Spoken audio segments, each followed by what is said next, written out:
Good morning, dear friends. Today is October the 21st in the year 2003. We are in the Lower Hamlet, Dharma Rain Temple, in our second day of the IP retreat.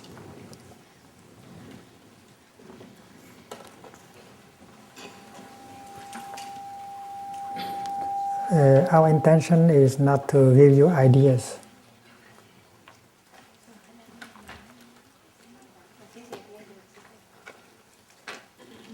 Even ideas of peace.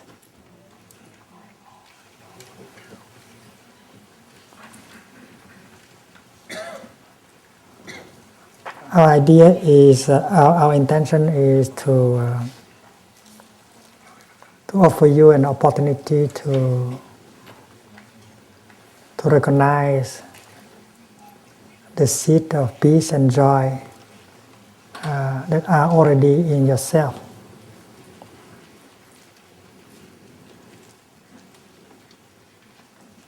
A Dharma talk is like a cloud, a rain. And the rain can help the seeds in the soil to sprout and to bring forth flowers and fruit.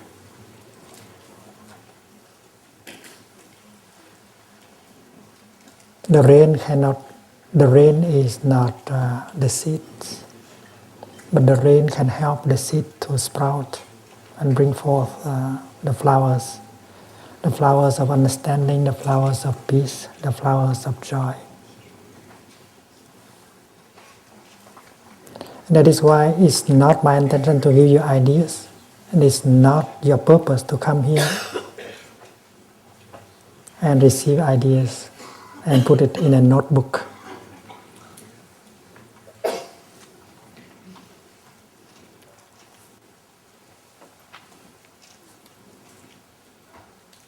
When there is rain, we allow the rain to penetrate into the soil. And if the rain is enough, and then all the seeds within the soil will be penetrated by the rain, and they have a chance to sprout.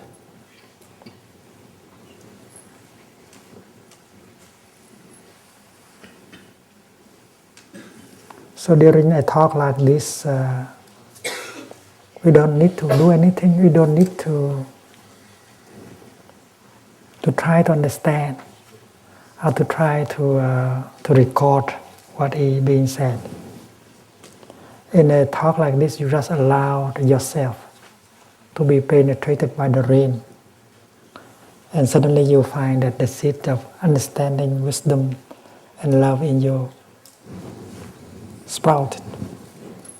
There's nothing whatsoever to do. Just sit there and allow the rain to penetrate. And you have to believe that the seed of peace, the seed of joy, the seed of happiness are already in you. The seed of the kingdom of God is in you. It's not outside of you. If you think that God is outside of you, and if you are looking for Him or for her, you never encounter God. It's like a wave running to search for water. She never encounters water. She has to go home to herself with a strong conviction that the water is within, and then there is a chance. You are not looking for something outside. When the brothers and sisters came up this morning to chant, they did not address these words to someone outside of them. That someone may be the Buddha, Bodhisattva, or God. No, they are not addressing God outside of them at all. And they know that.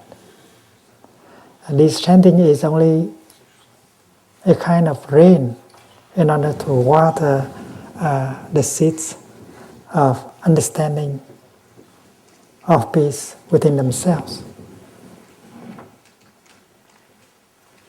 And when we stand up and bow to this direction, that does not mean that the Buddha, God, is in this direction at all. When we bow like that, we touch the ultimate in us. We touch the good, the beautiful, the true in us. Does not mean that we believe that there is nothing in here, there is something on that direction. And if you believe that there's something on that direction, you are wrong. There is nothing whatsoever in that direction. Although there is a statue, Buddha statue sitting in, that is only a block of rock. It's not the Buddha. The Buddha is the capacity of understanding and loving that is in every cell of our body. So let us not be fooled by the form.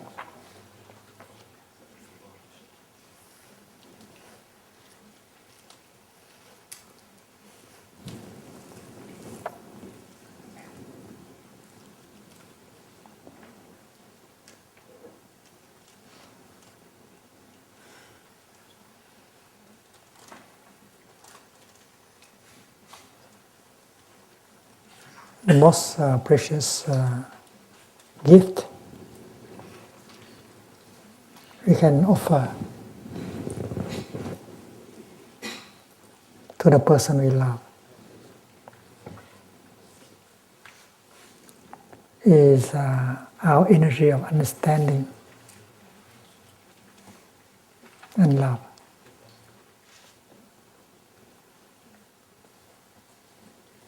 If we do not have understanding and love within us, we have nothing to offer to him or to her or to the world.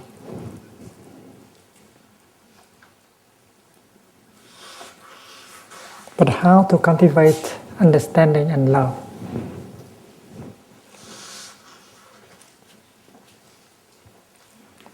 You can cultivate understanding and love when you are alone.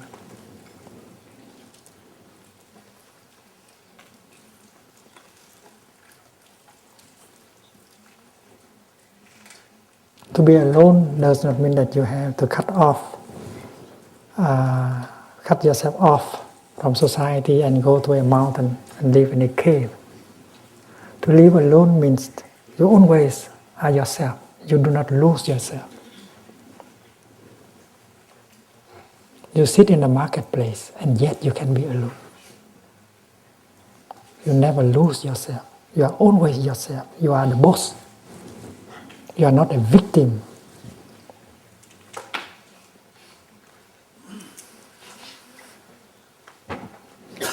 When you practice walking mindfully, you are concentrated on your steps and your in-breath and out-breath. Even if you are walking with 200, 300 people, you are still alone. Because mindfulness and concentration are in you.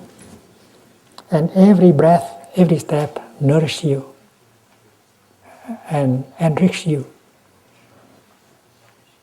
and bring you the energy of understanding, of love. Because if you are not yourself, you cannot love. You cannot offer anything. To live alone, to be alone means to come home to yourself and become the master of yourself and not to allow yourself to be carried away. And this is the practice of mindful walking, mindful breathing that can help you to always come home to yourself so that you can get the nourishment, you can cultivate awareness, understanding, and love. Because understanding is the foundation of love. If you don't understand, you cannot love. If you cannot understand yourself, you cannot love yourself. If you cannot understand him, you cannot love him. If you cannot understand her, you cannot love her.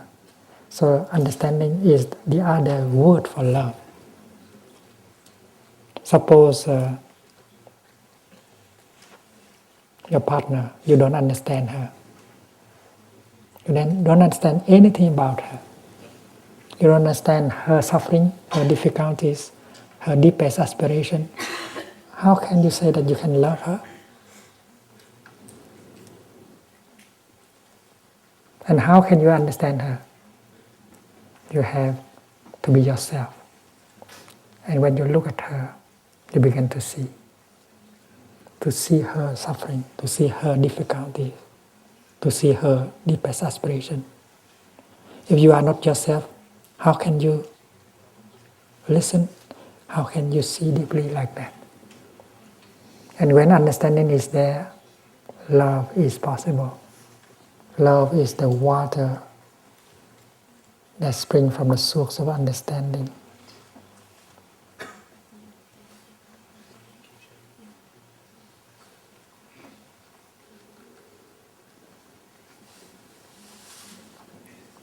Relationship is meaningful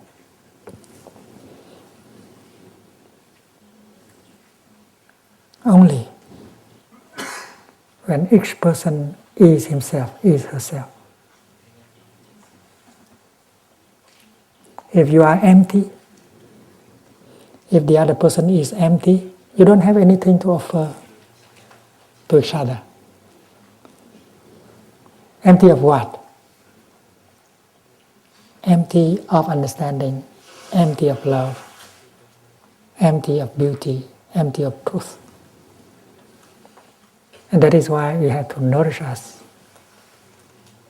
That is why we have to be ourselves.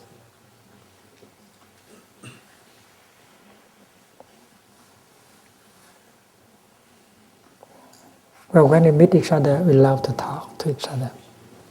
It's a pleasure to talk to each other. I know that. But if you don't practice mindfulness, talking is just allow yourself to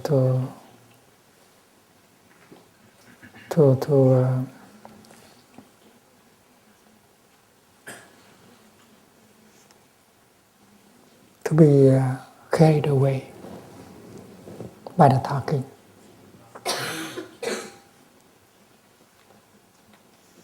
You don't have much to offer, and the other person has not much to offer to you.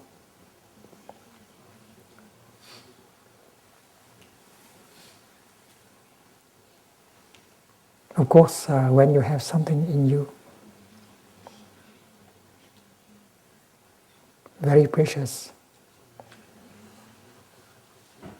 you can share, you can offer. And talking is one of the ways to offer, to express yourself. But if you have only empty ideas, that's not a true gift. You might have opinions and ideas about everything, but that's not what the other person needs. What the other person needs is your understanding, your love, your insight. Your insight not as ideas, but as a living reality. You embody insight, you embody compassion and joy. And that is why relationship become meaningful.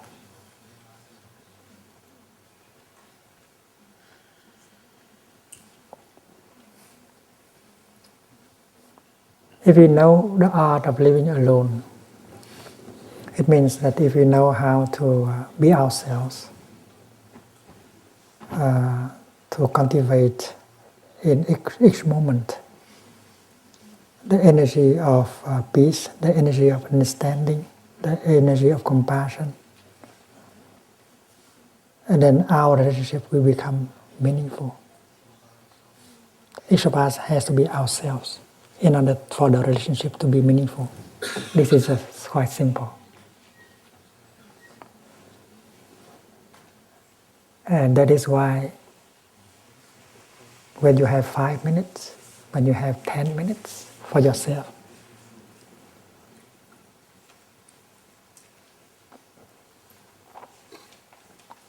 you profit from these 5 or 10 minutes in order to enrich yourself, to become more solid, more free, more understanding, more compassionate. Because when we love someone, we want to offer him and to offer her what we have.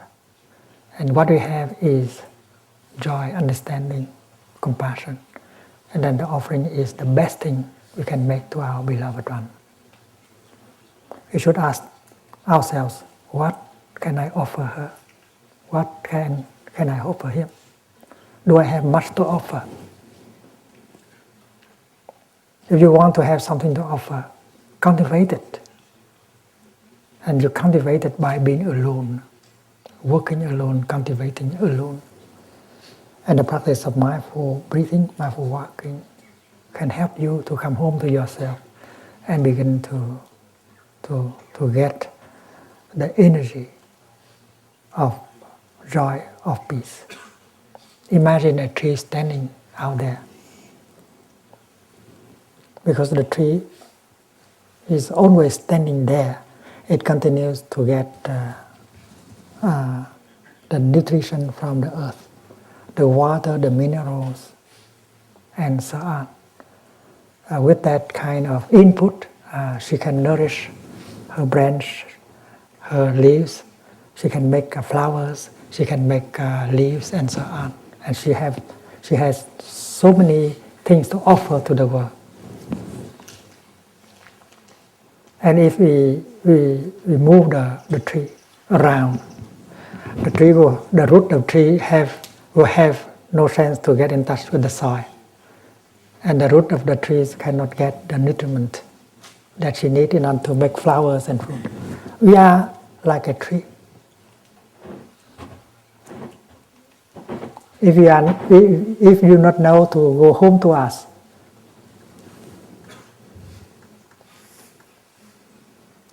to become fully present, to have a chance to cultivate, to practice looking deeply and listening deeply. And then we cannot get the nutriment for ourselves. We don't have much in order to offer to the person we love. In our retreat, we always have time for discussion. That we call Dharma discussion. The kind of discussion that we can, in which we can offer our insight, our joy, our experiences. It's very, very, very meaningful. And there are those of us who don't feel that we should say anything because the thing we like to share is not very clear yet. We don't need to speak. We just need to listen, to allow the insight of other people to penetrate in us. Even if we don't say anything, we are profiting from the insight of everyone. And what we profit is not the ideas, but the living experiences that other people in a group have. And it's our duty to share. If you have something, some living experience in you, you should share to the Sangha. And this is a mindful talking. This is a real Dharma discussion, enriching everyone, everybody. And you are encouraged to share when you do have something to share. Each of us is like a tree. Every minute of our daily life, we get the nourishment. And of course, we have something, we can flower, we can offer the flowers and the fruit, and that is our contribution. The gift we can make to the world.